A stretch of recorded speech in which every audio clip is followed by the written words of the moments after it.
Dalam detik-detik ketika kehidupan berada di ambang batas, saat napas melemah dan detak jantung berhenti memberi tanda, sesuatu yang aneh dan tak terduga sering terjadi.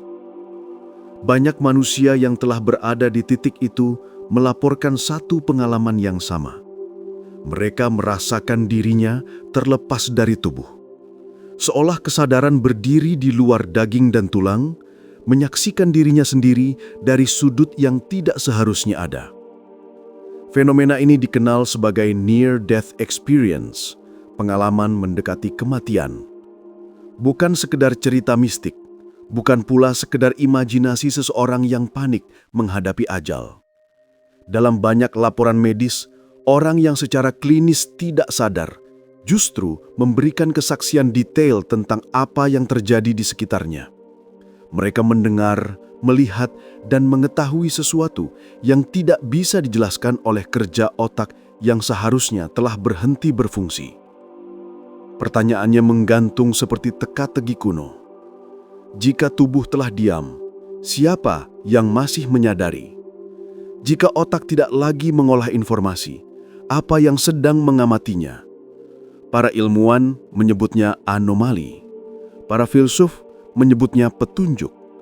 Dan para pencari kebenaran melihatnya sebagai jejak tersembunyi dari sesuatu yang lebih halus, lebih dalam. Sesuatu yang mungkin telah menyertai manusia sejak awal penciptaannya. Dalam video ini, perjalanan kita akan menelusuri sisi ilmiah dari pengalaman mendekati kematian. Kita akan memasuki wilayah di mana biologi bertemu misteri, di mana kesadaran menunjukkan sifatnya yang paling sulit diterangkan oleh sains modern.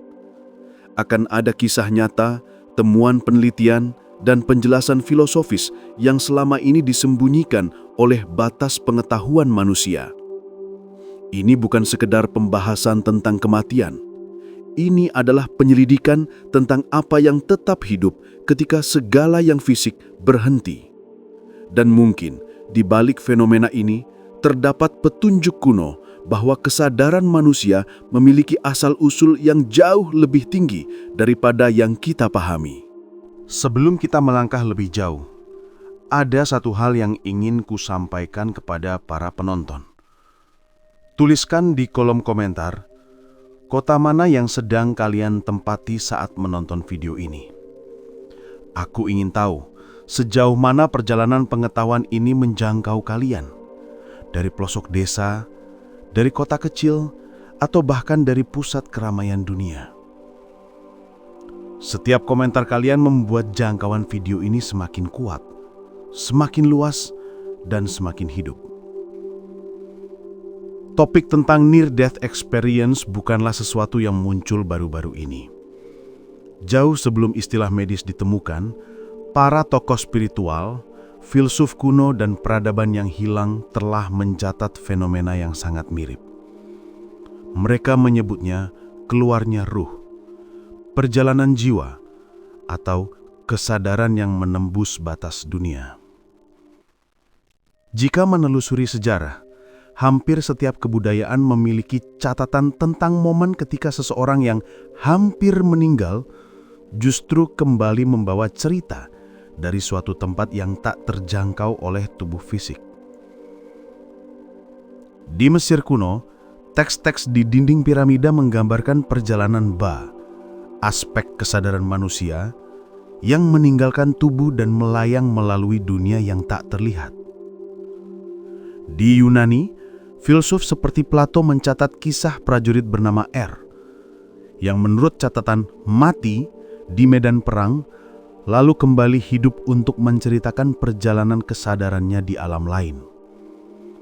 Di peradaban timur, para tabib dan ulama mencatat kejadian serupa, meski bahasa yang digunakan berbeda. Ada yang menyebutnya perjalanan cahaya, ada yang menyebutnya kembalinya ruh sebelum takdirnya sempurna. Namun ada satu pola yang menarik. Hampir semua teks kuno menunjukkan bahwa manusia memiliki sisi non-fisik, sesuatu yang tidak dapat dikurung oleh jasad. Di zaman modern, Pandangan ini sempat ditolak karena ilmu pengetahuan hanya menerima apa yang bisa diukur. Namun, seiring berkembangnya teknologi medis, terutama alat pemantau otak, jantung, dan aktivitas listrik tubuh, sesuatu yang mengejutkan akhirnya terungkap. Dalam banyak kasus NDA yang tercatat, pasien tidak memiliki aktivitas otak sama sekali. Tidak ada gelombang, tidak ada kesadaran fisiologis, tidak ada memori yang seharusnya terbentuk. Tapi, mereka kembali dengan ingatan yang jelas, detail, bahkan akurat. Ini mengguncang fondasi pemahaman ilmiah. Para ilmuwan dipaksa mengakui, jika otak diam, mengapa kesadaran tetap bekerja? Jika memori bergantung pada sel, mengapa pengalaman tetap tersimpan ketika sel tidak aktif? Sebagian ilmuwan berpendapat bahwa fenomena ini hanyalah reaksi kimia terakhir otak.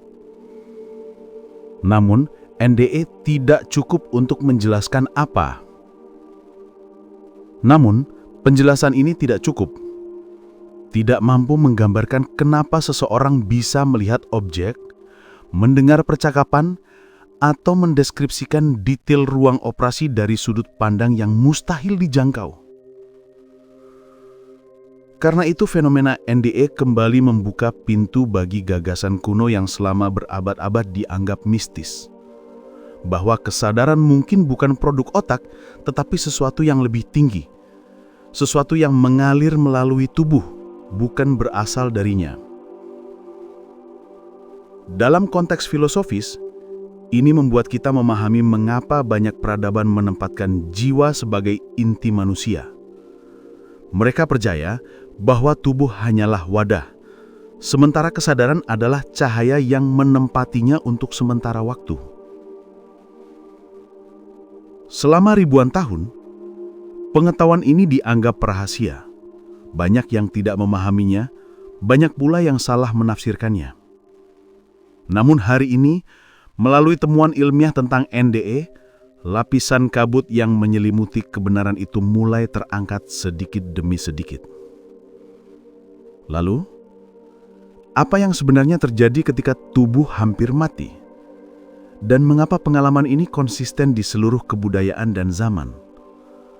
Kita akan masuk lebih dalam di bagian berikutnya. Sebelum kita masuk lebih dalam, izinkan aku menyampaikan sesuatu kepada kalian yang sedang menonton. Tarik napas perlahan, dan lepaskan perlahan. Biarkan dirimu berada dalam keadaan tenang.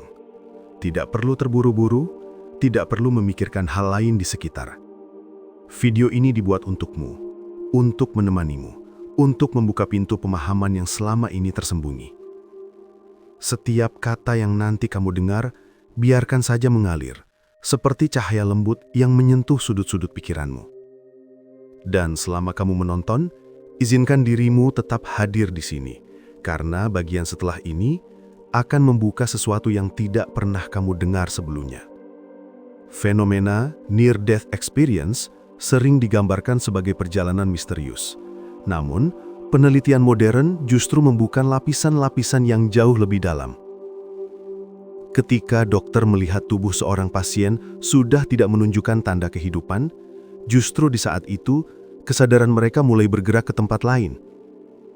Di fase inilah banyak orang melaporkan sensasi melayang, bukan sebagai mimpi, tetapi sebagai keadaan yang lebih nyata dari pengalaman sehari-hari.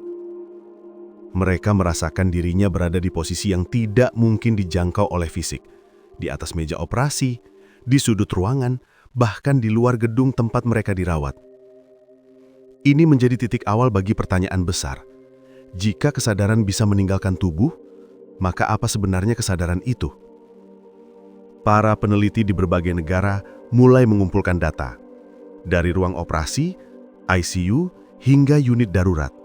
Mereka menemukan pola yang selalu berulang. Kesadaran yang terpisah dari tubuh. Pengamatan visual dari sudut yang tidak mungkin. Pendengaran yang terjadi di saat batak tidak bekerja. Perasaan damai yang tidak dapat dijelaskan teori biologi. Kesadaran yang lebih jernih daripada kesadaran saat hidup biasa. Menariknya, pengalaman ini muncul tanpa memandang bahasa, budaya, atau tingkat kepercayaan seseorang. Seolah ada hukum universal yang bekerja di baliknya, sebuah struktur tersembunyi yang mengatur perjalanan jiwa manusia di ambang batas antara hidup dan mati. Disinilah letak kedalaman NDE.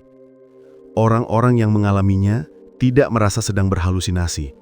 Mereka merasa lebih sadar dibanding ketika tubuhnya masih aktif. Beberapa peneliti menggambarkan fenomena ini sebagai kesadaran murni. Kesadaran yang sudah tidak terikat oleh hormon, emosi, dan batas indera. Kesadaran yang hanya tersisa dalam bentuknya yang paling otentik. Dan di titik ini, ada sesuatu yang sangat menarik. Mereka yang kembali dari ambang kematian membawa perubahan yang mendalam dalam cara mereka memandang hidup. Seolah mereka telah menyentuh sesuatu yang lebih tinggi, sesuatu yang tidak dapat dijelaskan dengan kata-kata biasa. Dalam banyak kasus, mereka mengatakan bahwa ketika kesadaran terpisah dari tubuh, mereka merasakan kejernihan luar biasa, insight mendalam tentang diri, rasa damai tanpa sebab, pemahaman akan makna hidup, keyakinan intuitif bahwa kesadaran tidak berakhir ketika tubuh berhenti. Fenomena ini begitu konsisten, sehingga ilmuwan meski skeptis tidak bisa mengabaikannya. Ada sesuatu yang bekerja di luar batas fisik manusia. Sesuatu yang selama ribuan tahun telah diisyaratkan oleh para sufi, filsuf timur, dan para pencari jalan sunyi. Sekarang, saat kamu mendengarkan penjelasan ini, biarkan dirimu tetap hadir. Tetap rileks, tetap bersama alur cerita ini. Karena bagian setelah ini akan membawa kita lebih dalam ke inti fenomena NDE, ke tempat di mana sains mulai menyentuh wilayah yang dahulu dianggap milik spiritualitas. Apa yang sebenarnya terjadi pada kesadaran ketika tubuh berhenti? Mengapa pengalaman orang-orang ini sangat konsisten? Dan apakah ini petunjuk bahwa kesadaran manusia memiliki sumber yang lebih tinggi daripada sekedar otak? Sampai di titik ini, kita sudah melihat bagaimana pengalaman mendekati kematian membuka sebuah celah kecil menuju realitas yang lebih luas. Namun bagian ini adalah pintu yang lebih dalam. Tempat di mana sains, filsafat, dan kebijaksanaan kuno bertemu dalam satu garis yang sama, meski selama ini dianggap bertentangan. Fenomena near-death experience tidak hanya menyentuh soal kesadaran yang terlepas dari tubuh. Ada lapisan-lapisan lain yang jauh lebih misterius. Sesuatu yang membuat ilmuwan terdiam, membuat peneliti kebingungan, dan membuat para pencari kebenaran melihat pola yang selama ini disembunyikan dari mata manusia. Salah satu aspek paling membingungkan dari NDE adalah perubahan sifat kesadaran itu sendiri. Banyak orang melaporkan bahwa ketika mereka berada di luar tubuh, mereka merasakan dirinya jauh lebih sadar, lebih jernih, dan lebih luas dibanding keadaan normal. Bayangkan seseorang yang tidak mampu melihat warna dengan jelas ketika hidup, tetapi ketika mengalami NDE, ia menggambarkan warna yang tidak ada dalam spektrum dunia fisik. Atau seseorang yang tidak pernah memahami sesuatu secara mendalam, tetapi dalam keadaan terlepas dari tubuh, ia justru mampu melihat kehidupan seperti sebuah pola besar. Seperti melihat seluruh perjalanan hidupnya dari awal hingga akhir dalam satu momen yang singkat namun padat. Para peneliti menyebut fenomena ini sebagai hyperlucidity, kesadaran ekstrim yang tidak mungkin muncul ketika otak sedang mati. Ini membawa kita pada pertanyaan yang lebih mengganggu. Apakah benar otak menciptakan kesadaran? Atau otak hanyalah penerima, seperti antena yang menangkap gelombang kesadaran yang sudah ada? Beberapa ilmuwan mulai mempertimbangkan kemungkinan kedua. Teori ini menyebut bahwa kesadaran tidak terbuat dari sel atau listrik, tetapi adalah sifat fundamental dari keberadaan itu sendiri. Tubuh manusia hanya menampungnya sementara. Dan ketika tubuh berhenti bekerja, kesadaran tidak padam. Ia hanya kembali ke bentuk asalnya. Dalam cerita-cerita near-death experience, ada satu pola menarik yang ditemukan hampir di seluruh budaya. Rasa damai yang sangat dalam. Bukan damai yang biasa. Bukan ketenangan yang dihasilkan meditasi. Tetapi kedamaian yang tidak memiliki alasan. Kedamaian yang hanya bisa muncul jika seseorang benar-benar terlepas dari beban fisik, emosi, dan ego. Di sisi lain, Ada pula pengalaman review kehidupan. Momen ketika seseorang melihat seluruh perjalanan hidupnya seperti cermin. Bukan sebagai penilaian, tetapi sebagai pemahaman. Mereka melihat setiap luka yang pernah mereka sebabkan pada orang lain dan merasakan dampaknya seolah dampak itu mengembus dirinya sendiri. Beberapa ilmuwan menyebut ini mekanisme neurologis terakhir. Namun teori ini runtuh ketika ditemukan bahwa review kehidupan terjadi pada orang yang gelombang otaknya nol, tanpa aktivitas apapun. Dengan kata lain, pengalaman itu tidak mungkin diciptakan oleh otak. Ada juga kasus-kasus NDI yang memiliki unsur informasi objektif. Misalnya, pasien yang melihat simbol di atas lampu operasi, tempat yang tidak mungkin dilihat manusia dari posisi berbaring. Orang yang mendengar percakapan dokter di ruangan lain, atau seseorang yang secara klinis mati, namun mendeskripsikan kejadian di luar rumah sakit dengan akurat. Data seperti ini membuat banyak ilmuwan mulai berpikir, kesadaran memiliki cara bekerja yang tidak terikat ruang dan waktu. Sebuah konsep yang dahulu hanya ada dalam teks-teks kuno, tiba-tiba mendapat dukungan dari penelitian modern. Dan meski sains belum berani mengungkapkan kesimpulan final, satu hal menjadi jelas. Fenomena NDE bukan lagi cerita spiritual semata. Ia adalah pintu observasi yang menghubungkan dunia fisik dengan sesuatu yang lebih luas, lebih halus, dan mungkin lebih tinggi. Pertanyaannya sekarang, jika pengalaman ini nyata, apa artinya bagi kehidupan manusia sehari-hari? Bagaimana pemahaman ini bisa mengubah cara kita menjalani hidup, menghadapi masalah, dan memahami diri? Bagian berikutnya akan menjawab itu. Tidak lagi hanya tentang kematian, tetapi tentang bagaimana pemahaman ini memberikan panduan rahasia untuk hidup. Setelah menyelami misteri near-death experience dari sisi sejarah, filosofi, hingga bukti ilmiahnya, kini kita sampai pada bagian yang paling penting. Bagaimana pengetahuan ini bisa memberikan dampak nyata dalam kehidupan sehari-hari? Karena sejatinya, memahami rahasia kematian bukanlah untuk menakuti hidup, tetapi justru untuk memahami cara hidup yang benar. Orang-orang yang kembali dari ambang kematian sering membawa perubahan yang sangat mendalam. Mereka tidak lagi takut, tidak mudah goyah, tidak lagi terjebak dalam kemarahan, iri, atau kekosongan batin. Mereka membawa sebuah pemahaman baru, pemahaman yang tidak didapat dari buku atau ceramah, tetapi dari pengalaman melihat dunia dari luar tubuh fisiknya. Ada beberapa pelajaran praktis yang bisa kita ambil dari pengalaman mereka, dan menariknya, semuanya sangat relevan untuk kehidupan kita sekarang. 1. Kesadaran lebih berharga daripada waktu.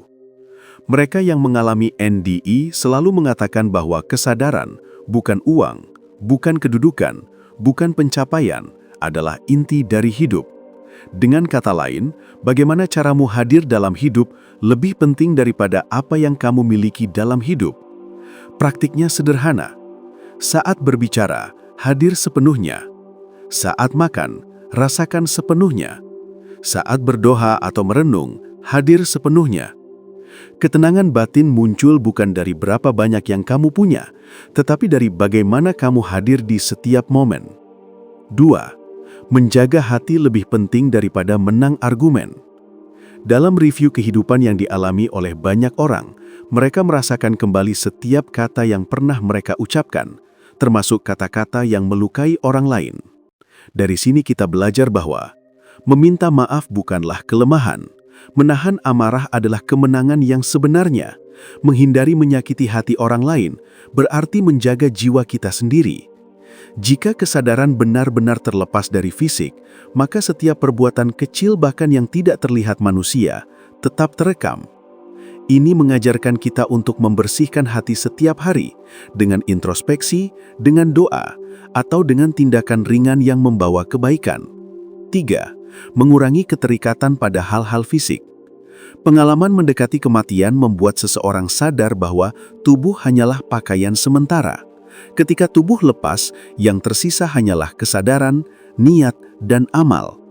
Cara menerapkannya dalam hidup, tidak berlebihan dalam mengejar status sosial, tidak iri terhadap pencapaian orang lain, tidak terlalu tenggelam dalam kesedihan ketika kehilangan sesuatu. Seseorang yang memahami sifat sementara dunia akan hidup lebih tenang, lebih ringan, dan lebih bijak. 4. Membangun ketenangan melalui zikir, doa, atau meditasi sunyi. Mereka yang kembali dari NDE selalu menggambarkan satu hal yang sama, ketenangan yang dalam tanpa sebab. Di dunia ini, ketenangan itu dapat dicapai melalui latihan kesadaran, baik itu zikir, doa malam, atau meditasi sunyi. Caranya, sisihkan 5-10 menit sehari hanya untuk hening. Tutup mata, fokus pada nafas, dan biarkan pikiranmu kembali pada pusatnya. Hadirkan rasa syukur meski sederhana. Latihan kecil ini menstabilkan emosi dan membuka bagian diri yang jarang kita sentuh. 5. Menjalani hidup dengan kesadaran akan akhir. Bukan untuk menakut-nakuti, tetapi untuk menguatkan prinsip hidup. Ketika seseorang menyadari bahwa hidup ini memiliki batas, ia justru hidup lebih penuh, lebih berhati-hati, tetapi juga lebih berani, lebih lembut, tetapi juga lebih kuat. Pengetahuan tentang NDE bukan tentang menunggu kematian, tetapi tentang menyadari nilai setiap detik kehidupan. Pada akhirnya, fenomena NDE memberi kita satu pesan besar. Ada sesuatu dalam diri manusia yang lebih besar dari tubuhnya, dan pengetahuan itu, jika diterapkan, mampu mengubah cara kita memandang diri, orang lain, dan seluruh perjalanan hidup ini. Pada akhirnya, seluruh penelitian tentang near-death experiences bukan hanya soal kematian. Ini adalah tentang siapa manusia sebenarnya. Ketika tubuh berhenti, ketika denyut jantung padam, ketika otak tidak lagi memancarkan gelombang yang bisa dideteksi. Dan di titik paling sunyi itu, justru muncul sesuatu yang tak bisa dijelaskan oleh ilmu biologi modern. Sesuatu yang melihat walau mata tertutup, mendengar walau telinga tak lagi berfungsi, mengamati dunia dari atas tubuhnya sendiri, seakan ia adalah penonton dari sebuah kehidupan yang pernah ia tempati. Sains bisa mencoba menjelaskannya sebagai halusinasi. Ahli neurologi bisa menyebutnya sebagai reaksi kimia otak. Namun puluhan tahun penelitian dengan pasien yang berbeda latar belakang, budaya, bahkan kepercayaan, semuanya bersaksi tentang pola yang sama. Pola yang terlalu konsisten untuk diabaikan, terlalu rapi untuk dianggap kebetulan. Pada akhirnya, pertanyaan terbesar itu kembali kepada kita. Apakah kesadaran adalah sesuatu yang lahir dari otak, atau justru otak hanyalah alat sementara bagi kesadaran yang jauh lebih luas? Jika benar bahwa jiwa bisa terlepas dari tubuh, jika benar bahwa kesadaran tetap hidup ketika tubuh berhenti, maka seluruh cara kita melihat kehidupan berubah. Kita bukan hanya tubuh yang berjalan. Kita bukan hanya kumpulan neuron dan daging yang berpikir. Kita adalah sesuatu yang lebih, sesuatu yang mungkin tidak akan pernah mati. Dan sebelum video ini berakhir, izinkan satu kalimat sederhana namun kuat menggema dalam benak kalian. Jika kematian bukan akhir, maka hidup bukan sekedar bertahan. Hidup adalah tentang memahami dari mana kita datang dan kemana kita akan kembali. Terima kasih telah menonton sampai akhir. Jika pembahasan seperti ini membuka cakrawala baru dalam diri kalian, bagikan pemikiran kalian di kolom komentar. Karena mungkin pemahaman kalian bisa menjadi petunjuk bagi orang lain yang sedang mencari jawaban yang sama. Sampai jumpa di video berikutnya. Tetap berpikir, tetap penasaran, dan tetap terjaga.